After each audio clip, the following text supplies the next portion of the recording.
A beautiful evening to you. You're welcome to Sports Extraordinary on Atlantic Television Network. Of course, it's another exciting time where we'll bring you the latest revolving around the beautiful world of sport. On our menu today, we shall take a look at the 2024 Paralympics opening ceremony, which kickstarts in an hour from now, as well as the Super Eagles AFCON 2025 qualifiers list. There's been a lot of talk on the inclusion of Victor Osimhen in that list. I will take a look at that as the show progresses. So we want you to sit tight as we have a lot to unravel on the show this evening.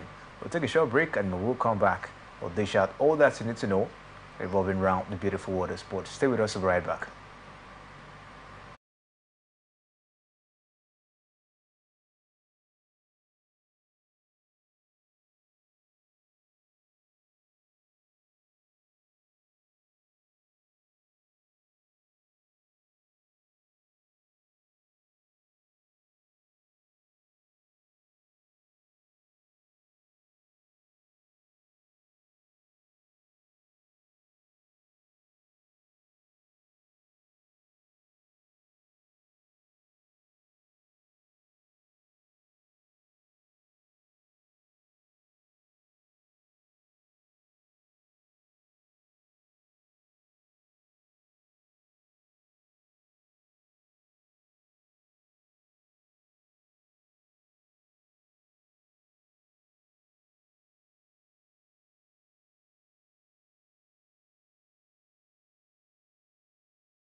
You're welcome back to Sports Extraordinary on Atlantic Television Network. And I will tell you, of course, we're taking a look at lots of issues revolving around the beautiful world of sports this evening. We'll talk about the Super Eagles as well as the 2024 Paralympic game, of course, that kickstarts today in Paris. Joining me this evening to take a look at all of this is Emmanuel Michael. Good evening to you and welcome to the show, Michael.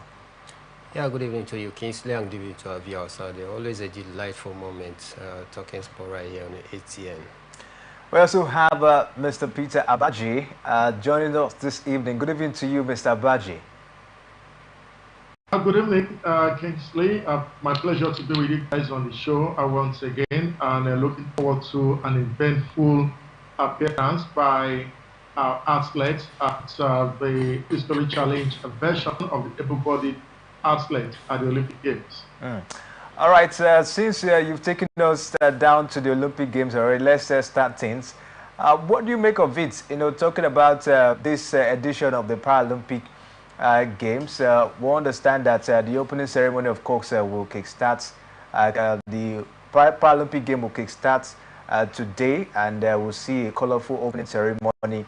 I understand that about 4,400 athletes will be in showcase for this one, and we hear 184 delegation and an estimated 65,000 spectators are expected in this one. And we hear the program include 32 sports, 23 different disciplines, and 549 events distributed over the 11 days of this one. What do you make of this edition of the Paralympic game in Paris? Well, I strongly believe that the physical challenge athletes will do the country proud. You agree with me that the last 4, 5 editions of the Olympic Games, the name of Nigeria has registered on the medals table even long before the end of the Paralympic Games, unlike the regular Olympic Games where, our hopes, have been dashed repeatedly by athletes who ordinarily give us this impression that yes, they are good to go to compete to the very best on planet Earth, only for them to falter like a pack of cards, at the Olympic Games proper. So for me, I'm almost sure that these guys will do the country proud. At least in the year 2024, we're going to register at least one medal on the medals table. But don't ask me whether it's going to be a gold, silver, or bronze. The important thing is having the name of Nigeria on the medals table at the end of the Paralympic Games. All right, Michael, let me come down to you. I will also, stand there with Peter Abaji for the performance of Team Nigeria. But talking about the Paralympic Games this time in Paris, Michael, we saw what happened the last time in Tokyo, and this one is a different one. It will be held in Paris, and we've seen what the organizers in Paris are trying to do. We saw the Paralympic game where the opening ceremony was held, of course, on water, and this time it's not going to be held on water but on land, but it's not going to be in a stadium. I don't know what you make of how the organizers they've gone about this particular Paralympic opening ceremony. Well, for me, I think it's about giving it a new touch, a new look from the conventional way of the previous Olympic or Paralympic Games, and kick-started this with the normal athletics. The opening ceremony of that very one didn't take place in a normal secluded place. It was in an open place, so more like a different coloration from the usual. So for me, I think it gives it a more different color, and it will serve the test of time because it comes with its own peculiar opening ceremony, which is not the same with the usual way. And of course, this year's own is going to be more colorful compared to the last edition where COVID-19 pandemic actually stuttered or even shortened the activities or the cultural heritage of the last country that represented us. They did not enjoy that latitude of displaying that such rich culture. So this time around, I think it's a different fashion. It's going to be made up of different people from different walks of life in a different stage away from the conventional. So for me, I think with all this, it's going to add more glamour, and it will stick in the memory of those who have witnessed some other previous edition of the Paralympic game. This one is going to serve a very different taste in their memory. So for me, I think I'm very, very pleased with the organizers, pleased in the way they're going about the organization. We can't keep, talking about the organizational structure of what the French authority have done in a long while, despite the security threat, building up to this year's Paralympic game or even the Olympic game. But then they have been able to surmount some of those obstacles and stay strong, and they're even ready. If you listen to the local organizing committee 24 hours ago, it was also talking about the fact that they want to build on the gains of the just concluded regular Olympic game. Going forward, they want to make it a memorable one, and I think for me, it's going to stick in our memory for quite a long time. All right, wait, of course, to see colorful opening ceremony, talking about the Paralympics opening ceremony. But Mr. Abaji, let's talk about Team Nigeria. We understand that Team Nigeria, they'll be going into this particular Paralympic game with 23 athletes, and will be competing in 4 sports, which is para-athletics, para-badminton, we'll talk about para-table tennis as well, and para-powerlifting. Which of these sports do you think would definitely amass, medals from? Of course, our medals will come from power lift. That is where we've shown and registered our presence, in the last Olympic Games, that is Paralympic Games. For para table tennis, I'm not too sure of what will come out of from the athletes, and just as I'm not sure what they will bring to the table in the para athletics. Therefore, powerlifting, we've shown so much strength, even on the continent of Africa. We've won we've broken couples of records at the Paralympic Games, and that is where, for sure, some medals will be raked in by Team Nigeria's contingent to Paris for the Paralympic Games. And the preparation has not been top notch, like we have also witnessed for able-bodied, athletes. Ordinarily, preparation for the Olympic Games ought to start the very day the last Olympic Games, ended. But for us here in Nigeria, it's fire brigade approach all the time. 3 months to the Olympic Games, that is when we begin to intensify preparations. And you cannot go to the world stage and these guys who have been preparing for 4 years, they followed their programs. Yes, they don't even make it to the medal table. How much more you that your federation decided to take participation very serious 3 months to the Olympic Games. Athletes don't have a proper periodization before the Olympic Games commences. You saw what happened during the Olympic Games while Nigerian athletes were busy trying to participate in continental athletics meet so that they can meet the qualifying time at the Paralympic Games. And when they eventually did, by the time they got to Paris, fatigue was certainly set in. Their counterparts were only doing what they had to do a few weeks after the Olympic Games, taking into cognizance what they need to take in, the kind of food they need to take in, what they don't need to take in. But in our own case, because there was no proper planning, our athletes were subjected to everything that passes and that is placed on the table before them. That played a very big reason why one of our athletes got banned and suspended from the Paralympic game. We shouldn't be surprised anyway if we don't gather as much medals that we gathered at the previous Paralympic Games. If we don't, we come back home and we have to be sincerely committed to the development of sport here in the country. You don't wait until the Olympic year before you begin preparation. You begin preparation 4 years before the Olympic Games. And in some cases, if you don't have, the athlete to get the business done at the next Olympic Games, nothing stops you from having an 8-year program so that you can get the job done by the time your athletes go on tracks in another 8 years. England did it once. Japan did it. China today are forced to reckon with at the Olympic Games. It took time for them to get to where they are today. They brought all the experts from Western Europe to come down to China and to give them the template. And today, they rubbed shoulders with the United States of America for the top spot at the Olympic Games in the last 4 editions. All right, Michael, so you're talking about the sports we're going to participate. Team Nigeria will participate at the Paralympic Games. 4, like I mentioned. Why just 4, Michael? Is it that we don't have athletes that could possibly maybe participate in other sports, talking about this Paralympic Games? Well, last time you and I talked about the same issue here, where you ask a certain question. Does it mean that we don't have maybe the manpower, to be able to go out there with much more large contingent? And I told you that we have talent abound across the country, the 36 states, including the Federal Capital Territory.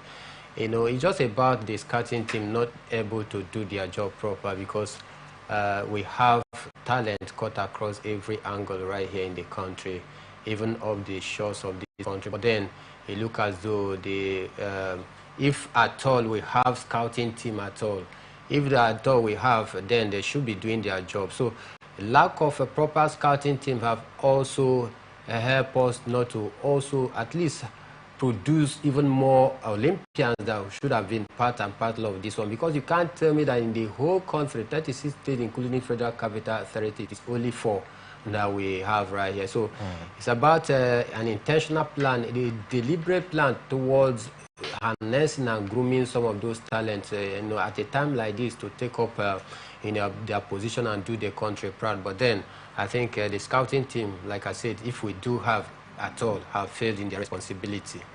All right, so away from that, Mr. Abaji, talking about massive medals in this particular Paralympic game, we understand that the sport ministry, they've increased the bonus for the athletes. We understand that the Paralympians, of course, will be getting $15,000 if they win a gold medal, and then $10,000 for silver medal, $5,000 for bronze. What do you make of it? Last time, the Paralympians were able to come back with 10 medals from the Tokyo Olympics. Do you think with this level of motivation from the sport ministry, they will be able to surpass the previous record? For me, I think that a financial motivation ordinarily should be the last thing that is placed on the table for the athletes, and this shouldn't just come in the middle of the competition or a few days to the competition.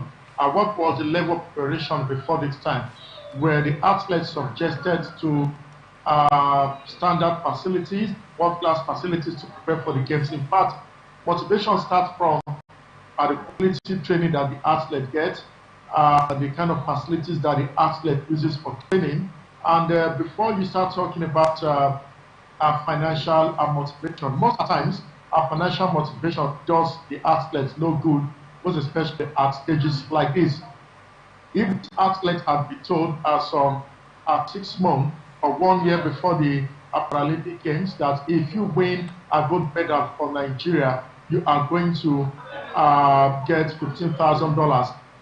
From a year, 2, 3 ago, they intensified their preparation because one, they want to meet the standard first before they strive to win a gold medal, silver or bronze, as the case may be. But when you begin to tell these athletes a day, 2, 3 to a major competition that if they win a medal, a quarter of a medal, this is what they are going to get at the end of the day, it is going to do more harm than good to the athlete. It's going to put them under pressure because they'll be fighting to win $15,000, $10,000, $5,000, as the case may be, and making some basic mistakes that they ought not to do because they are under pressure to deliver. But if they had been told 4 years ago that this is what they are going to get, systematically, their coaches draw up a program for them, and they adhere to this program strictly for 3 years, for 4 years, and you see these athletes, effortlessly they win this medal for Nigeria. They don't struggle, they don't strive to win, to put their name and the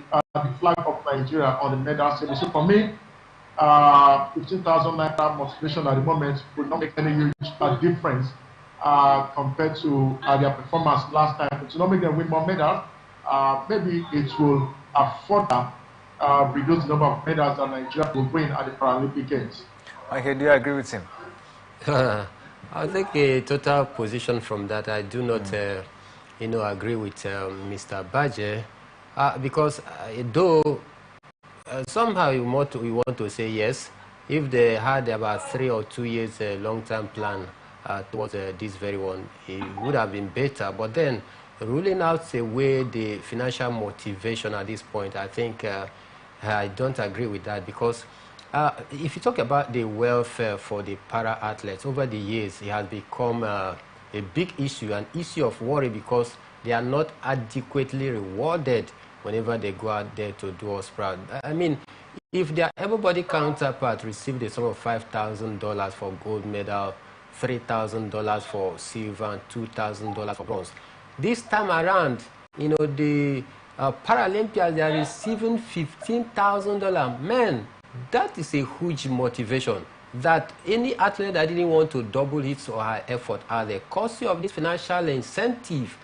they will further, go away from their comfort zone to do more. Because if you take a look at the situation of the country right now, the economic situation, I think $15,000 is a huge amount of money. So for me, I think it's added, morale and advantage for the para-athletes, knowing that they are going to receive such huge amount of money if you get to win gold medal. That will also push them to go out of the way. Yes. So, let me just interpret Emmanuel there.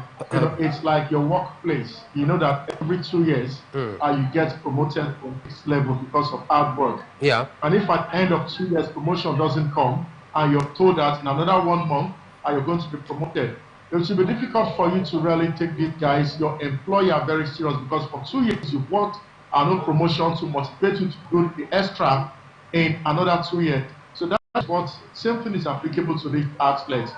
give them what you're supposed to give to them at the start of preparation for the Olympic Games. You go to the United States of America, you go to Italy, you go to China, they know what they are going to get, if they win, a gold, a silver, a bronze, 4 years ago. If there's going to be an addition because there is competition from other countries, it is made known to this athlete long before competition time. I'm not saying financial motivation is not good, but the timing is what I have issues with. Look at football, that is the most popular sport in Nigeria. Each time you hear that a club side has been promised 100,000 is 100,000, that in the middle of the competition, it does not help them, to go the distance. But if they know a year before that competition commences that, yes, this is what we start to benefit, this is the standard for us, and if we win, this is what we're going to take home. I'm going to take a typical example for you. In 2011, when St. Rivers won the National Sport Festival, these athletes knew long ago that this is what they are going to get for winning a gold medal. And when St. Rivers went to Lagos State in 2012, they were expecting to get the same thing, but to their disappointment, it did not come. By the second edition of the National Sport Festival, after the 2011 National Sport Festival, most of these athletes left St. Rivers to go represent other states because they were coached 1 year before the festival, and they were told what they were going to get 1 year before the commencement of the festival. But yet in Rivers State, these athletes didn't know what they were going to get if they win a gold medal because a new administration came on board, and that was how St. Rivers started faltering because these guys were not sure of what they were going to get. Even in the middle of the competition elsewhere, they were told 1 year before the competition that this is what you're going to get if you win the gold medal and for us. So financial motivation is the last thing that comes in the order. What kind of preparation did you subject or training did you subject these athletes to? You didn't train them properly, their nutrition wasn't top notch, their mental alertness wasn't top notch, and you're bringing money when the basic things have not been done. This is certainly laying your 6 inches block or 9 inches hollow block on a very rough foundation. It is certainly crumbled, and that is what I'm trying to say. Okay. Michael? Well, in as much as there is a little bit of iota of truth in that, but then you cannot totally rule away the influence or the extra motivation that comes with, the incentive of $15,000 that comes with this very one. In as much as we know that the fire brigade approach, which we are always used to, is not helping us, because if you take a look at other countries that are doing pretty well in terms of the Olympics, talk about the United States of this world, the China, Great Britain, France, of course, then we know they have long time, plan, like 4 or 5 years or sometimes 8 years plan, but then we are not used to that in this part of the climb. But then the factor of, bringing out the sum of $15,000 at this point in time, you can't rule away the extra strength, extra morale that this will bring to the athletes out there. And if you listen to the captain of the team a few days ago, about 2 days ago,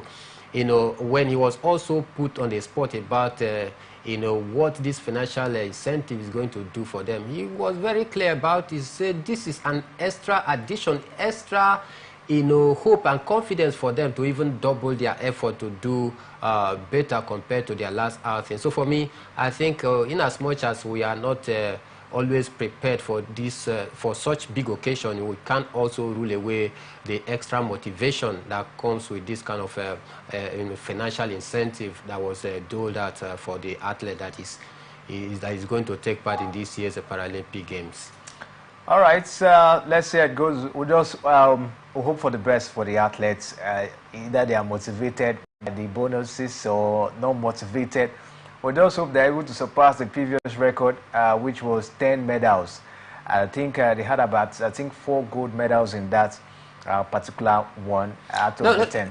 No, Kingsley, it's not about hoping that they are going to surpass their previous achievement. If you take a look at, you go back to the history lane, you discover that our para-athletes have actually distinguished themselves among the rest in terms of athletic performance right here compared to their everybody counterparts. Even when they were not promised even as little as $2,000, they still go out there and give their heart out. They represent the country, show that high level of patriotism over the years. Their last outing, they did pretty well. Even in the tennis event as well, they also did very well. This time around, this monetary addition, this monetary incentive will even further boost their morale. If in time past, they have not been given this kind of financial reward, yes, they still go out there, throw their hat on the ring, and fight tooth and nail to ensure that they bring glory and honor to the country. How much more this time around, that the sport minister and the sport ministry has begun to maybe change the narrative by making sure they are getting rewarded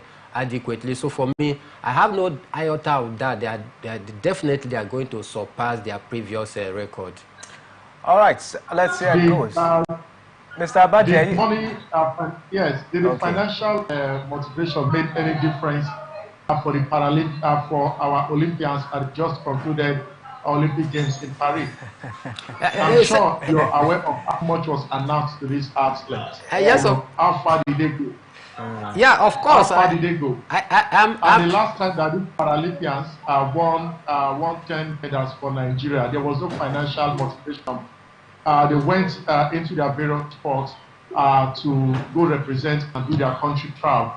That is even more than enough motivation that I am representing Nigeria, the most popular black nation on planet Earth. Is more than enough motivation for me. Give me the right tools to train with. Give me the right coach to train with. Give me the right program to train with and adhere to. Expose me to regular competitions within and outside the shores of Nigeria and Africa, and see if I will not do you proud without this financial motivation that is coming today. All right, Michael, I know you still have a lot to say, but we have to take this break, or we'll come back, of course. We'll continue to take a look at team Nigerian Paralympic team at the Paris, at the Paralympic Games, of course, down there in Paris. Stay with us, we'll be right back.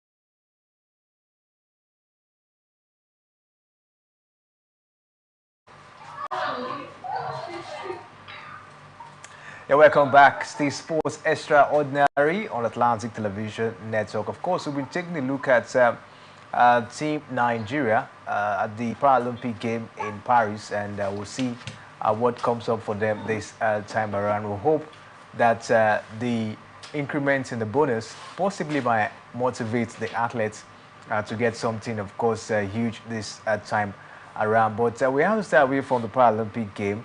Well, before we do that, we understand that Onyi Lorenza, of course, she is the Team Nigerian flag bearer at the Olympic. Why the team captain, of course, no other than one lady who has done a lot, of course, in the Paralympic game for Nigeria. Folashode Oluwafemiyo is the team captain of Team Nigeria. And you can see her there on your screen. Of course, you see she's small but mighty when you take a look at her height and all of that.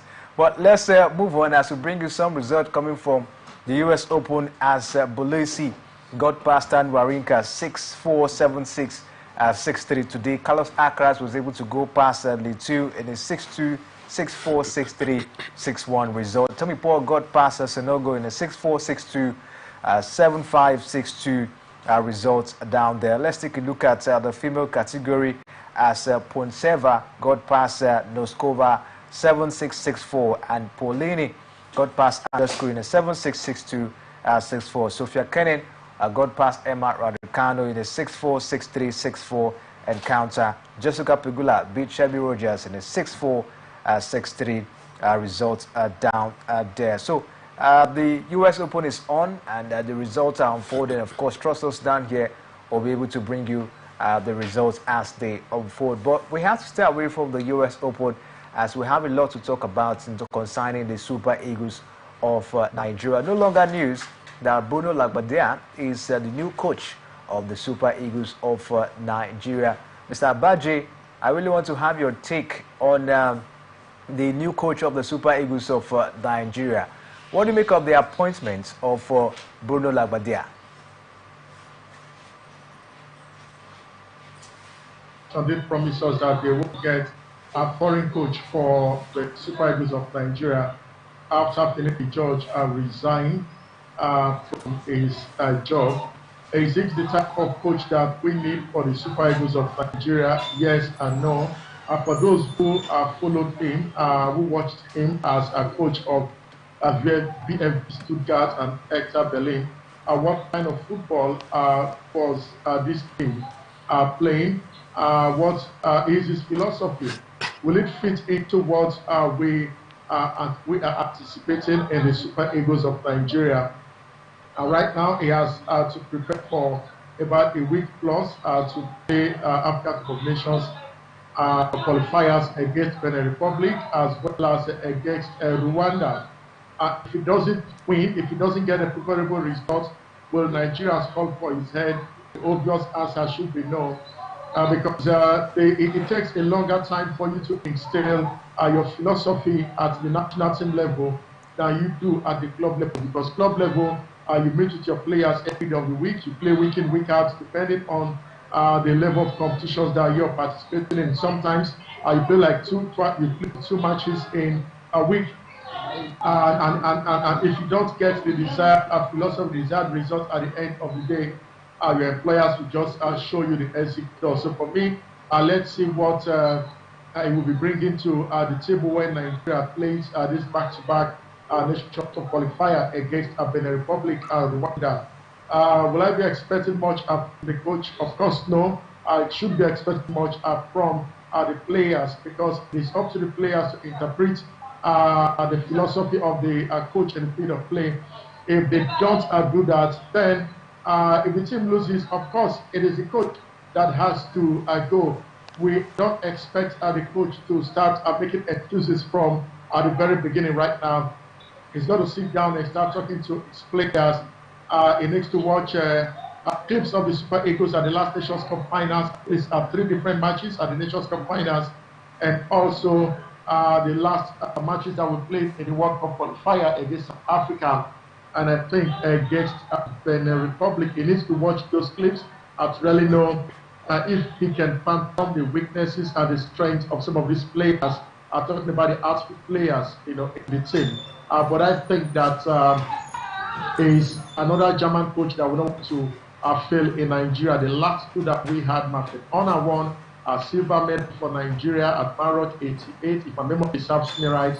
And Genebro also won medal for Nigeria at the Nations Cup finals, and also took Nigeria to the World Cup finals. So he will not want to sojourn in Nigeria without registering an African medal around his neck. And perhaps, who says cannot lead the Super Eagles to the next World Cup finals if they win all of their remaining qualifiers? It all depends on how they are going to gel. From match day 1 for him against Benin Republic, match day 2 for him against Rwanda.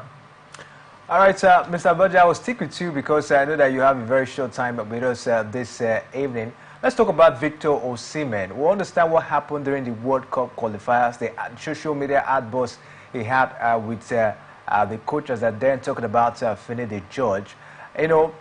Taking a look at the list that was released yesterday, talking about the 2025 AFCON qualifiers for the Super Eagles of Nigeria, Osimhen was included in that list, and a lot of Nigerians are not so good with that, that the NFF has to call Osimhen without addressing that social media outburst he had with Philip George. I don't know what you make of it. Is it so good? Is it good that the NFF, let this slide? They actually swept that matter under the carpet and not addressing it, and then calling back Osimhen to the national team.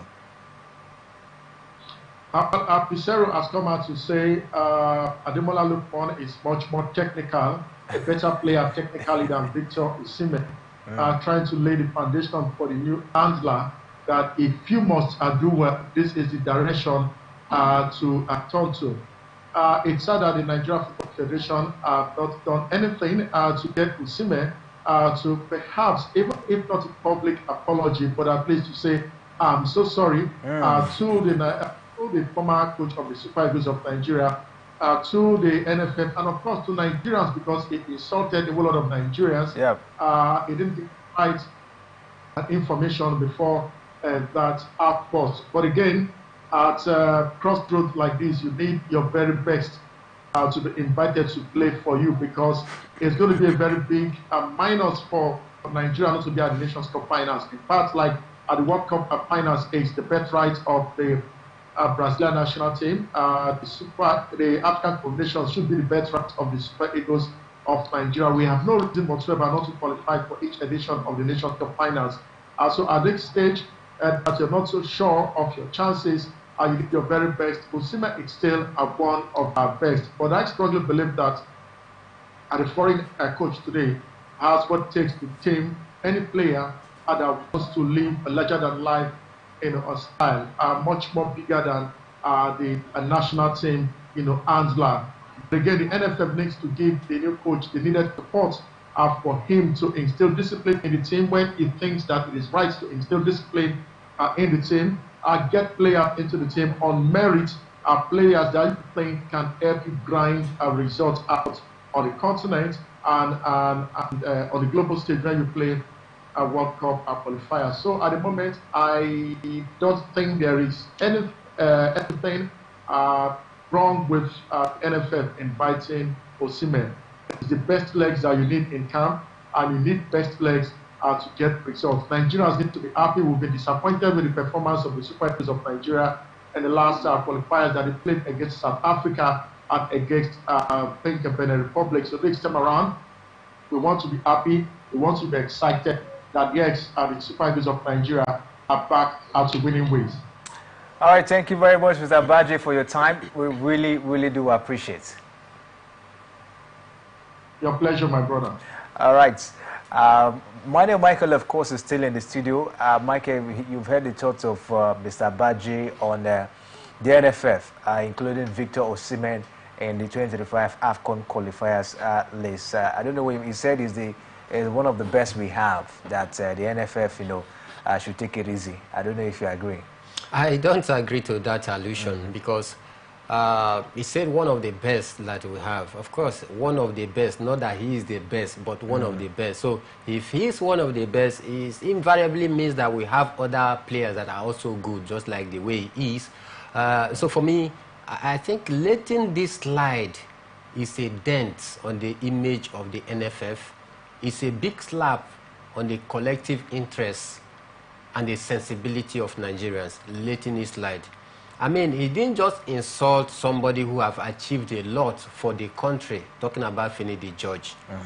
Football-wise, Finidi George have achieved more than Victor Osimhen.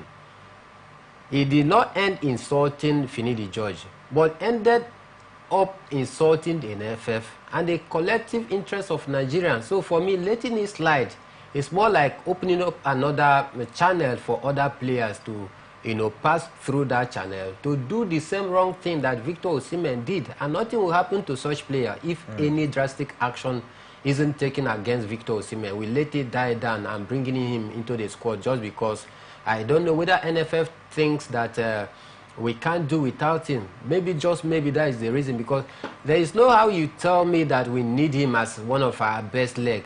Whereas a new coach is coming with a new philosophy. In fact, the German tactician, watching through his game plan and tactics, he deployed a heavy metal pattern of play, more like the Gegen pressing of the former Liverpool coach, Jurgen Klopp.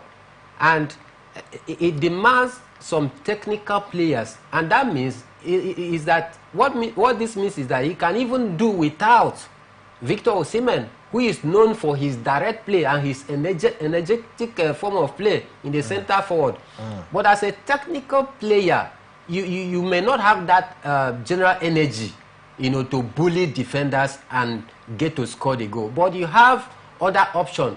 Victor Boniface, he is a striker, even more technical than Victor Osimhen. You need to watch him. Very technical. He takes on defenders one-on-one with ease.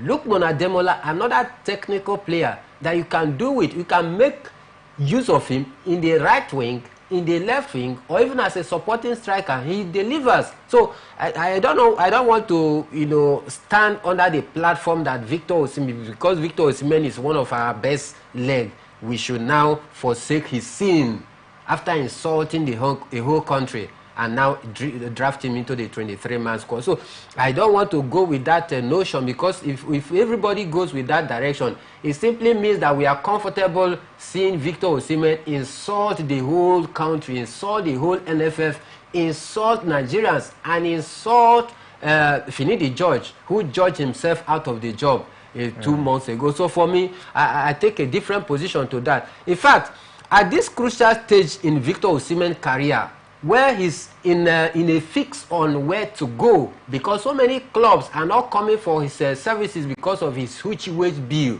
and as it stands, he's in danger of not making a first team or a regular football at his club side. This should be the best time for NFF to humble him, giving him that leeway, the leverage to come and don on the color of the Super Eagles. He's even trying to promote him the more, because clubs... Don't you think that would be too drastic? The insult that he rained on Nigerians is not that drastic, but giving him a punitive measure. Because is in a very, I would like to say, terrible or a troubling situation at the moment. And that will even correct him the more. That will make more sense to him that, oh, what I did was bad. This should have been an opportunity for me to at least redeem myself to some club who are very much interested in my signature. But courtesy of what I did, the insult I rained on Nigerians, this is where I find myself. This should have been a best avenue for NFF to come in with that punitive measure, ban him from like 5 matches. If that would be okay. 5 matches, no, we are not saying to ban him indefinitely from the team. No. But at least 5 games, that will at least take other players in the national team that no, if I get to do what he did, they will come against me. And the outcome might not be very good for me. So for me, I don't want to agree with the fact that Victor Osimhen should be pardoned and all his sins should be forgiven, drafted back into the national. What is the guarantee that in future he's not going to replicate the same thing? He's not going to do the same thing that he did. Or other players will or other players do the same. Now, if he has reached out to the former coach talking about Finidi George privately to apologize, fine, that would be okay. But then you need to make a public apology to Nigerians. That is what costed the man. Like we are discussing, we don't know, he might probably have settled his issue with Finidi George behind the scene. But then, what he did was public, was on a public space. He didn't insult Finidi George privately. He did not insult Nigerians or the NFF privately. He insulted everybody publicly. So, courtesy demand that even after reaching out to Finidi George to apologize privately, but then courtesy demand that he should have also done that publicly. All right, let's see how it goes. But we told you that the list is out, talking about the AFCON 2025 qualifiers list for the Super Eagles. In goal, we have Stanley Nwabali and also Maduko Okoye, Amas Obasiki of Bender Insurance. In defense, we have William Trusekon and also Bright Osai Samuel. We have Olisa Nda. Bruno Oyemichi is also in defense for the Super Eagles. Simi Ajayi is also there. Calvin Bassey is there. Ololuwa Aina is also there in defense. In midfield, we have Wilfred Adlahi. We also have Fisayo Dele Bashiru, Frank Onyeka, Alex Iwobi, of course, is also in the midfield. But in forward, we have Samuel Chukwueze, Victor Osimhen, Kelechi Iheanacho, Victor Boniface, Moses Simon, Demola Lukman, of course, is there, and Taiwo Awuni is also there. Michael, are you okay with this list? 100% okay. 100% okay. We are seeing some players that have been away from the national team because of injury. The likes of Taiwo Awoniyi, the likes of Ola Aina, the likes of Victor Boniface. These are some of the regular or familiar faces that have been away from the national team because of one injury or the other. Thank God that Moise Simon as well, who plays for Nantes, is back in the squad. Don't forget he sustained a very serious injury for his club side over the course of the pre-season preparation. But then I think he has been able to bounce back and even scored for his club side in the last 2 weeks Ligue 1 game out there. So for me, I think these are some of the best legs that we have presently. The only inclusion that seems to be a new face is Olisanda, who plays his straight for South African league out there, but he's a very, very good player any day, anytime. So I believe with these crops of talented squad, Bruno Labbadia is going to make judicious use of these tools in his hand to prosecute the game against Benin Republic. All right, let's see how it goes. We hope that Bruno Labbadia will do the needful,